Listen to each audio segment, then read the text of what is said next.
Hello everyone and welcome to an unboxing of the Elder Scrolls Skyrim the Adventure Game from Modiphius. It's been a while since I've done any kind of unboxing for the channel, so a bit rusty. Also, this is a very large box. It is almost identical to the shape of the Deep Rock Galactic box, which I also struggled to get on camera.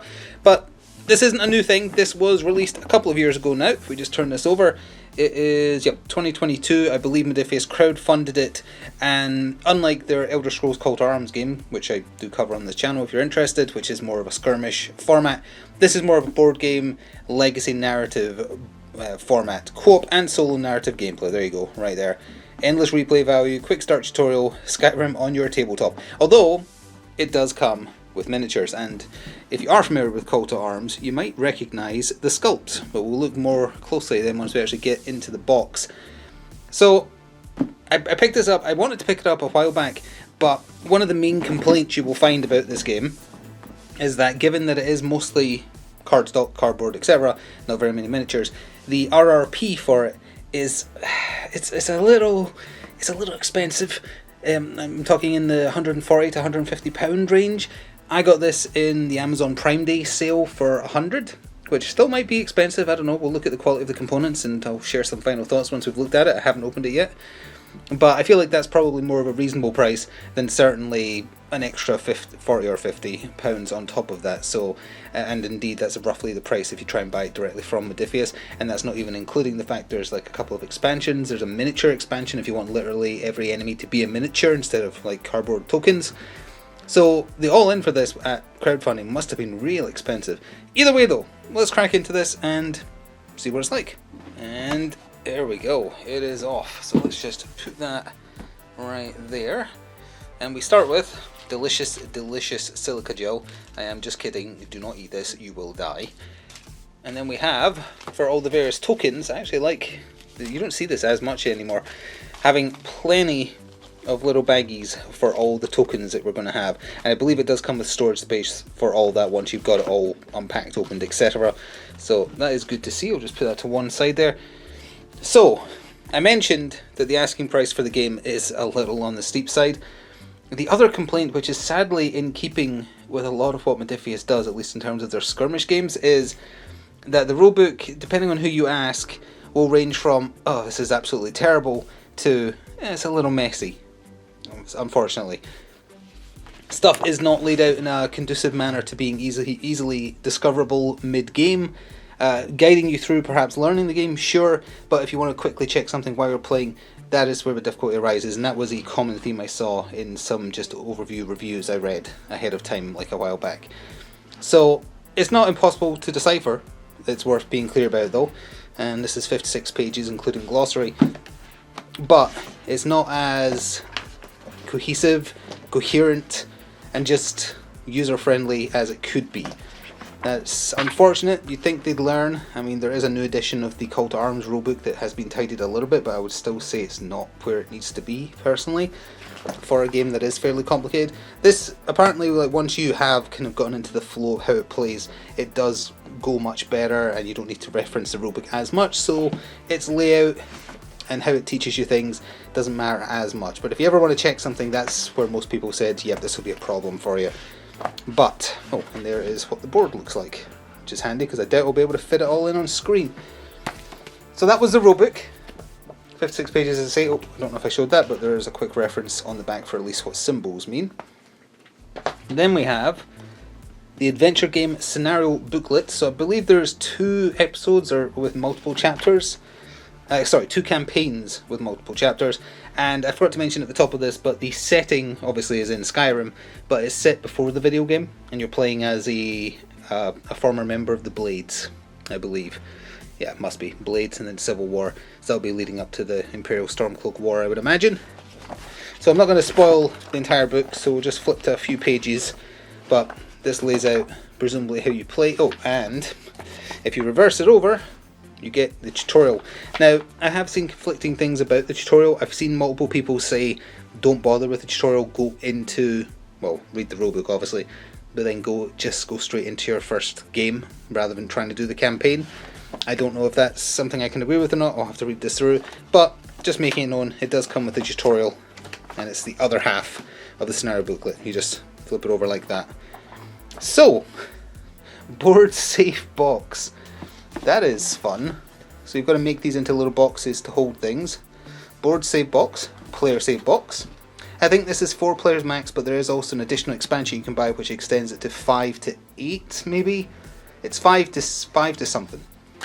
Player save box, player save box, and you better believe player save box. Now I don't think this is protective padding. I believe these are actually assets, and yes they are. They are the player board, and I will say that is actually very nice feeling reinforced cardstock right there. That is pretty decent and also pretty thick. So I'm not going to be 100% about what everything is because, as I say, I don't know the literal like this is how you do absolutely everything, but you keep your gold down here. This is where your skills go as you reach certain XP amounts, HP, stamina, magicka. Your equipment goes in these slots, kind of similar to a stat card for call to arms, helmet, armor, one hand, two-handed weapon. Got your gloves here, and you have statuses here, and quests go along here, and that's accessories and potions, I presume. So there should be 4 of these. There is number 2, 3. All of them are identical because you work from the same player board regardless of the class or what archetype you want. I don't think this uses quite the same builds as Call to Arms, as in like Path of Shadow, Sorcery, etc. But I guess we'll see. And this is going to be the player board. I want to get a good look at this, so bear with me. I'm going to open up fully and then maybe do some shaky cam to show it off. So not just shaky cam but also reflective cam, but this is your primary play area. This is where everything is handled. You draw cards from various decks, you cover the towns up in the top left there for the various holds of Skyrim, Solitude, Dawnstar, Winterhold, etc. And it's big. I'm on a 3x3 table currently, and with it sitting roughly correctly, it is slightly beyond the 3 foot length, probably like 3.2 maybe. As far as for like how tall it is, that's got to be 1.5 roughly speaking, because well I'm just over slightly, so it's maybe close to 2, but weird size, very weird size for a board. We can just take a look at the far end down here. This is presumably where various decks of cards go, over by Markarth. I never spend much time in Markarth because I always do the various quests to get the town guard on you, and I refuse to be arrested, so let's just say there's always a lot of blood. But either way, so the play area, if you've only got a 3x3, it'd be a little bit awkward. You would want your player board and whatnot beneath, so it's easily accessible, so down here. So imagining this box wasn't here, obviously pushed them out the way, could shove this up to the upper half of the table, you'd probably still have room. It might be a little awkward, but that's still a pretty large demanded area for play space, keeping in mind it's not just the board. You have to, especially if you're playing with multiple players, you've got to have room for your player board and the various equipment cards you'll need. So I'm going to have to move this out of the way so we can look at what's in the rest of the box, including the miniatures, but just to give you an idea, like I can pull back even further, it is large. It's a very big board. Alright, back to this rather hefty box. There's still a lot to go in here, but first, all these tokens. So we have our septums here, obviously. These are dex related skills up here. These must be player tokens bottom left or something to do with that. And then just various tokens that you use for the game. I can't be more specific than that really. These are what you use if you don't have the miniatures expansion for the enemies. You would use these, and the numbers beneath them are related to an event card or a stat card for how they act, because there's multiple ways enemies can choose to interact with you. And we've got horse tokens up there which let you move further per turn, I believe. So we have 1, we have 2, and this has got the magicka skills on it up here, which I believe they are double-sided, which give you various boons. And then of course we have the strength related ones, the get angry hit hard ones. Oh, and also block. There's actually a bunch of block ones there, as I say. Okay, well, we have those tokens. Oh yeah, these are crafting materials for upgrading your armor and stuff like that, or enchanting as well. And then we have, ooh, I lifted something beneath it by accident. Let's just move that to one side. Now, I think this was actually sitting in Amazon's warehouse for a little while, because on the polythene it was wrapped in, they did say like, oh, this is a special edition one that comes with a special miniature. And I see it here, it's just sitting in a poly wallet. And it's just a Stormcloak guard. Like, I don't really see what's particularly special about it, but let's just open it. I mean, I can definitely use it in Call to Arms. I mean, sure enough. Just zoom in to hopefully get it in focus. Bear with the camera one moment. So yeah, it came with a special edition Stormcloak soldier in red, Plastic though, not resin. Actually, it feels quite rubbery, but not their usual resin for sure. And fully assembled, obviously. I think all the enemies for the game are in red, so that'll be why. If we just pull back again, you can see what is in this if I can get the lid off. We have various tokens in here. Just put that mini to one side. Oh, not stuck on at all. So, we have tokens for... we have every colour of the rainbow in here. Yep, I'm sure the red ones are probably for health, green is stamina, blue magicka. As for the other ones, could be stats effects, I'm not sure. Oh, you know what it would be important to check for? Is there a guide, like I always check for this and I hate when games don't do this. They need to come with a guide that shows you how to efficiently use every space it provides you for the materials you get. Like, put these cards here, put these tokens here. This is a correct amount of space if you do it in this certain way. I'll double check in between cuts if I can find one in the rows at all. We also have other square tokens here. These are the dice the game uses. It's symbol based. Standard D6s, but symbols. I think you're usually looking for the like Celtic thing there. But then you've also got the Skyrim logo, and I think that's it. And then you've got a red skull die. I think that's the one that decides what enemies do. Then we have various items and equipment. I'm not going to open all of these right now. There is a lot of cards, but you can see one example there, for instance, of the Iron Battle Axe. Various skills you can do with it. I think what you're looking for, how it augments your stats. How you upgrade it tells you what you need down there in the bottom right. Is it two-handed? Tells you up there. And simple as that. We've also got a shield here for something defensive based. So I guess that gives you 2 extra stamina, presumably. Oh, and you can take another player's damage with this. I think that's the damage types it blocks. So 2 physical, 1 whatever that is. Piercing, probably. And what have we got here? Lock-picking tools. Gain 2 dice when forcing a lock. Okay, so it's a passive benefit. And then over here we have a different weapon. It's an Orcish greatsword. Those are usually pretty powerful, especially if you enchant them. Yeah, it needs a lot of upgrade materials, so I guess that is one of the tougher things. Then we just have items in general. I believe that's accessories because that's like a strange device. It's got the ring symbol. Yeah, there is more to look at in the box, but I'll need to get a different view of it. Also, unfortunately, I'm noticing that the miniatures are... well, you know what? To prove that I'm not just making them messy, let me show you what the miniatures are like before I do a cut and look for that organizer. Yeah, I don't know if that's obvious, but the miniatures have not exactly sat proper in their container. They're kind of just all over the place. Like, you know, let's look at them next. I took a quick look in the rulebooks there, couldn't see any kind of indication of, yes, put these things here. I might have missed it at a glance, apologies if I did, but on the bright side, I'm sure someone on YouTube has probably done a video showing the most optimal way to organise all this stuff. So yeah, the models, not sitting, like, it doesn't really feel like they would even fit normally. Like, yeah, I can see now, like, this isn't an indent that is fitting this Imperial Mage. Like, no wonder it's just bouncing around. There's no other way for it to fit in here. So, again, as I said at the top of the video, you may notice some of these models are old sculpts for Call to Arms, including this one. This is from the old Imperial starter box, but it does come with a themed base this time. Perfectly usable in Call to Arms as another mage as well, or you could just use the models from that. If you've seen my videos on Call to Arms, you'll have seen this sculpt.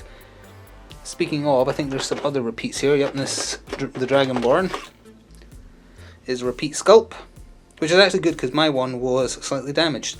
So if I get this one painted up, I have a replacement.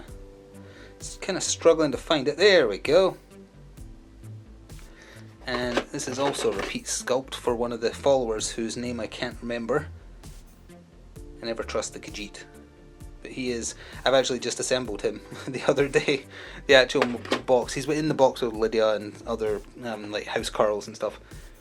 So is this guy, I think. Yeah, this is one of the Orcish mercenaries you can hire in the game. Again, I've forgotten his name. And, oh, his axe is fine. I thought it looked a bit bent, but no, it's fine. And so is this lady as well. So yeah, this is all reused sculpts. I don't know if that's true for the miniatures expansion for this game, which had a much larger selection. Presumably it does. And we have, it doesn't fit in smoothly no matter which way you cut it, that doesn't sit right. And then finally we have I don't recognise this Imperial sculpt. This might be new, although because all the other ones aren't, I'm going to assume this isn't. I just haven't seen the particular Imperial box he's from. He's not from the starter box, that's for sure, because otherwise I would have had him. He looks like, actually he's the general guy if you side with them, isn't it? Talius, is that his name? Don't quite remember. Well, that is the miniatures. That is all you get in the core box. If you want everything to be a miniature, all the enemies you can fight, as I say, there is a miniatures expansion. I think it's running like £80 or £90. But, oh, more delicious silica gel. I'll eat that later. That is a joke. Do not eat silica gel. We have ourselves some quest cards, which I don't want to spoil for myself, so I'm not going to really look too closely at them, but settlement cards as well. These are dividers, I believe, for the various card numbers, so at a glance you can find them. If I remember rightly, there was a complaint in one of the reviews I watched where I think not every number of event card is covered. Like, I guess it goes to 600, but maybe the cards themselves go higher. Speaking of the cards themselves, yeah, I'm not sure I can get an angle on this. Let me just see. Yeah, that is basically the game right there. And these are your cards that tell the story and kind of are what allow you to have a different experience each time, or compared to someone else who's played it, they've made slightly different decisions or had more luck or less luck depending on dice rolls, which is another, not complaint, but observation I guess people have made. Luck really does influence the path you will take and potentially the enjoyment you'll have with this game. So, oh yeah, there we go. Dungeon Challenge, Campaign 2, Chapter 3. I don't want to read these things. Why would that be the first pile we got here? Ah, okay, an example enemy card. That's safe enough to look at. It's just a humble mud crab. I don't know if that's XP, but we have ourselves various stats here. We have its attack it does, how much damage. I believe if you sneak attack it, that's what you get, because I don't think enemies can sneak attack you. So that'll be the deck of monster cards. And then we have, oh, that's nastier stuff. Dremora. I don't know if that's a specific named one you can encounter, but I believe the bottom is the rewards you can pick from when/if you defeat it. Oh, apologies for sniffing, I have a cold. Encounter cards, don't want to read those. There's got to be event cards as well, right? Yeah, I think that's some event cards, so again, I don't really want to spoil those. And that's one of the people from the College of Mages, I think. And we have yet more settlement cards and such, same type. And you're pretty much, if there's no guide for how to do these, and these are quest ones, so these things at the back are whether you failed or succeeded at the particular quest. There is a fail state you can reach with like Skyrim kind of falling to anarchy, so you have to kind of balance out where you put, I don't remember the game term, but when you get quests, you have to put down like anarchy tokens or whatever they're called. And if somewhere gets too many places get filled up, you lose completely. If you're playing solo, you only draw event cards every other turn. Remember hearing that as well, because otherwise you'd be overwhelmed with too much pressure. More quests. So yeah, you have those big chunk of cards down here. You have the space here to nicely lay it out, probably using those dividers as well, so you know what's where. But big complaint, absolutely no indication of what goes where that I could see. Again, hopefully there is a YouTube video, but that about covers it, I think. I'm not sure. I guess the reason this was in here is just purely because there's not quite enough room. You know what? It's tight, but it did actually go in. So, no, I'm not sure why this wasn't here. Did we look at this? Oh, that is quick references. Although, again, you will probably have to check the rulebook, especially a lot at first, but at least it does come with quick references, some models, and that is that. So that is it. That is everything you get in the core box for Skyrim the Adventure Game from Modiphius. I've retidied it all back in. It went together fine, except for the rulebooks, because I want to go look through them, and the tutorial book as well. But you'll probably see this on the channel fairly soon, because if I do decide to use a miniature to represent my location on the map, I'll just use one I've painted already for Call to Arms, so that's not going to be a hindering factor. Learning the game is going to be the stopping block, I think. And the table space required, because I won't be able to play on this table because I use it too much for other games, so I'm going to have to clear some more space. The demanding table space is a bit of an issue. I've already mentioned the price, if you can't get it on sale like I did, and the additional content for the game. There's a Dawnguard expansion, there's the miniatures expansion, there's a, I think it's called From the Ashes or something similar expansion, and these are all additional gameplay mechanics or miniatures to represent enemies, and they're all equally as expensive. It's actually quite ridiculous. I'm surprised. Well, I'm not really surprised, because Modiphius's prices are a little bit ridiculous right now in general, but maybe it was a lot cheaper at the crowdfunding campaign, I don't know. But I do hope to have this. I think it'd be a fun little thing to have every so often. Warts and all, just learning as I go. There will be mistakes, expect them. What can you do, especially if it's a complicated game? But hopefully just have some fun and see kind of like a roguelike-ish randomized adventure through Skyrim. I'm not sure what kind of archetype of character. I'll need to look and see what appeals out of what's available. But I think it'd be something fun to have just every so often and just see it through the 2 campaigns it comes with. But you can let me know. You let me know if this is something that you feel like I should prioritise and get on the channel. It's obviously a couple of years old at this point. Other people have played it, so it's not like it's anything new, but I thought it might be fun. So you can let me know. Thank you very much for watching the video. If you did, I appreciate you watching it, even if you were only passively interested. And hope to see you in the future for more. Until then, thank you for watching.